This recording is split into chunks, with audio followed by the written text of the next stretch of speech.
पवन सिंह के ससुर हुए खुश। जी हां दोस्तों, आपका स्वागत है मेरे चैनल ऑसम भोजपुरी पर। वीडियो को पूरा देखिएगा।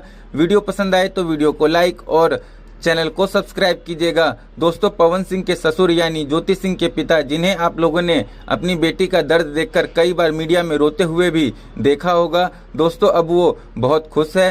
साथ ही उनके तबीयत में भी पहले के मुकाबले सुधार हुआ है। वो कुछ समय पहले बहुत बीमार थे। दोस्तों, आज उन्होंने एक इंटरव्यू दिया जिसमें उनसे पूछा गया कि पवन सिंह और ज्योति सिंह के रिश्तों में सुधार से आप कितना खुश हैं। तो उन्होंने कहा कि मैं बहुत खुश हूं। साथ ही उन्होंने बताया कि लखनऊ में मीटिंग के दौरान जब पवन सिंह उनसे मिले तो पवन सिंह ने उनके पैर छुए और उन्होंने पवन सिंह को आशीर्वाद भी दिया। लखनऊ वाली मीटिंग रात में हुई थी और यह मीटिंग 2 घंटे तक चली थी और इसके बाद सब ने एक साथ बैठकर एक ही टेबल पर खाना भी खाया था। और दोस्तों, उन्होंने कहा कि मुझे पवन सिंह चाहिए और इज्जत चाहिए, पैसा बहुत है मेरे पास। साथ ही उन्होंने आशीर्वाद दिया कि वो जरूर सांसद बनेंगे और वो उनको सपोर्ट भी करेंगे सांसद बनने में। दोस्तों, ये बयान ज्योति सिंह के पिताजी ने पवन सिंह और ज्योति सिंह के रिश्तों में सुधार पर दिया है। दोस्तों, आपको ये वीडियो कैसा लगा कमेंट करके जरूर बताइएगा। फिर मिलते हैं किसी नई वीडियो में।